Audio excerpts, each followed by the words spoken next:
haddii burco maalintii aad xanaaqsanayd lagu sii daayo xolba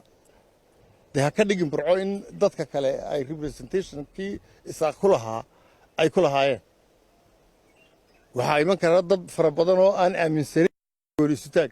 dad fara badan oo laga yaabo inay 90skii xataa rumaysnaayeen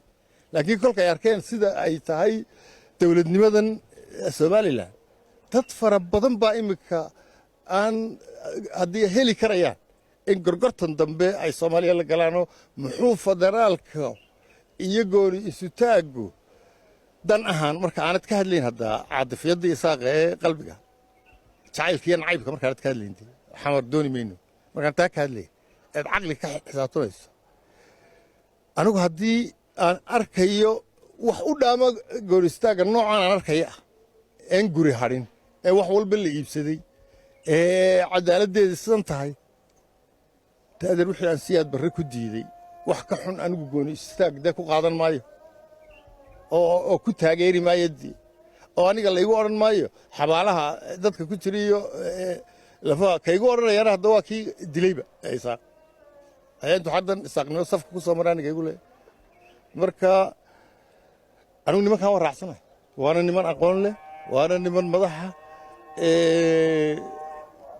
doodahoodana anigu waan arkayaa halka ay iska seegan yihiin dadka oo waxa weeye nimanka daarood maskaxday ka taliya nin jecel iyo nimaan jecelaynba isaaquna qalbiguu ka taliya marka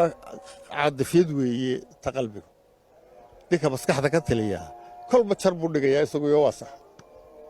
kolka cali khaliifa la yaabinte hadda cali khaliifka idinla hadlaya ee leh war aynu Somaliland aynu wada leenahay samaysanno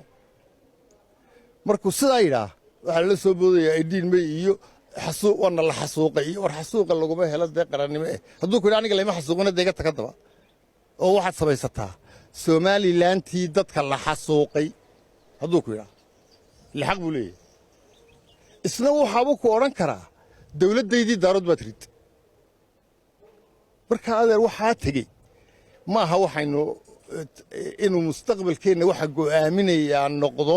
wixii tegey maaha mustaqbalkeenna aan uga tashanno unbu cali khaliif leeyahay cali khaliif wax kale ma leh haddana maxaa looga dhigayaa waxaa laga baqayaa isaaq oo de saas oo loo dhintayoo waa la dhintay xabaalaha ibaa la soo faqaya war waxaasi wax dad loogu sheekeeya maaha qarankan ma wada dhisannaa oo ma wada yeelannaa xaggeed ka keentay inaad 750 xubnood isaaqba ku yeesho golaha 25 ay dadka la dega isaaqoo dhammi 25 xubnood ku yeeshaan kitaabka qoraya halku ka yimi aan wax wada yeelana dee waa taa dastuurka hala furo maaha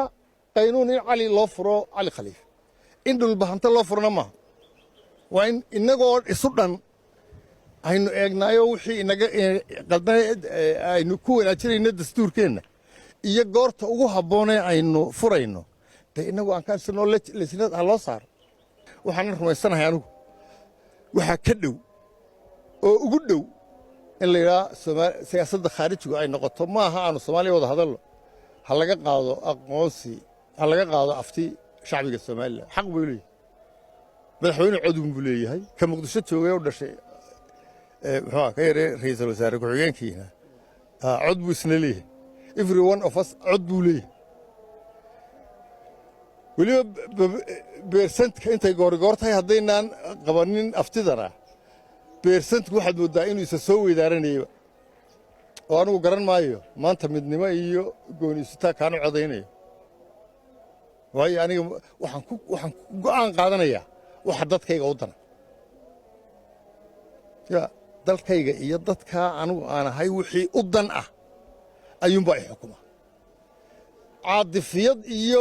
gooni isutaag iyo isaaqnimo iyo hebel iyo anigu daaroodna maan necbayn siyaad barrana maan necbayne waxaan necbaa nidaam iyo sharci cadaalad darro iyo kelitalisnimo ayaan diiday dee tii lafteedii oo ka sii xumay markay Somaliland ka dhacdo miyaan iska taageeraya ay u qabtaa no ma taageeraya markaas waxaan leeyahay federaalkaasaa u dhaama